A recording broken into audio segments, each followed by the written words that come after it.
Hai guys, saya Ais Timothy Shalom. Kita bawa masuk sebiji Benelli TRK 502X yang limited edition. Okey, 502X you biasa tengok biasa punya. Limited edition apa beza? Dia datang dengan 3 biji original Benelli punya box. You tengok sini. Biasa you tengok punya YH Pro punya box. Ini original Benelli punya box. Kemudian Benelli punya box apa kelebihan dia?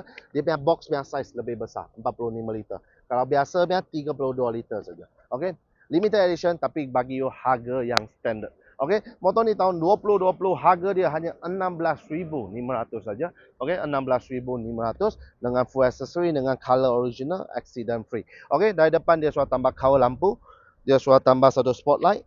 Okey, original datang upside down fork, double disc brake, siap ada ABS depan dan belakang.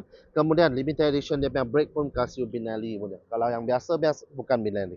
Okey, kemudian tayar depan lebih kurang ada 70%, radiator cover sudah ada, crash bar sudah ada, battery pan bawah sudah ada. Motor ni dua silinder punya motor 500cc dengan horsepower berapa horsepower aja Pak, saya selalu lupa. 47 horsepower. Top speed lebih kurang 170 km/h. Kemudian atas dia original datang pun sudah ada handguard. Kemudian double stand. Untuk X model datang memang ada double stand. Kemudian 3 box lah. Aluminium original Benelli yang box size lebih besar dia. Kemudian exhaust dia pun sudah upgrade. Akrapovic exhaust. Belakang disc brake saya ada ABS. Tayar belakang baru tukar. Ada lebih kurang 90% lagi. Bobin belakang pun sudah tambah.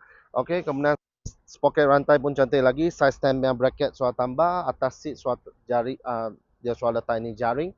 Jaring bila petang jam main panas, you duduk tak rasa panas lah. Kemudian hujan jam tak basah. Main baik. Okey, kemudian atas semua standard, color original, stiker original semua ada lagi. Tahun 2020. Mari sekarang jalan 49,000 saja. Okey, jom kita start tengok ini. Benelli TRK 502X Akrapovic exhaust, bunyi dia macam mana. Okey, lagi satu kelebihan Benelli TRK ni, bunyi dia macam 4 silinder punya bunyi.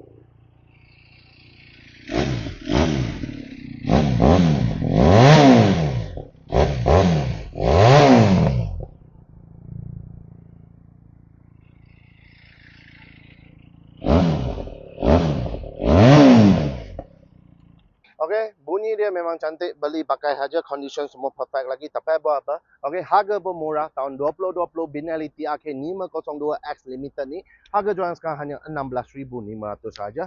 Okey, deposit serendah RM100 bulanan, 300 lebih 7 tahun. Loan Aeon, loan kredit, loan kedai, loan bank pun kita beruruskan. Kalau yang trade motor, jual motor pun kita angkat juga. Okey, kalau minat motor ni terus datang Ais Timothy Shalom tengok motor ni ataupun terus WhatsApp sales team kita. Baik.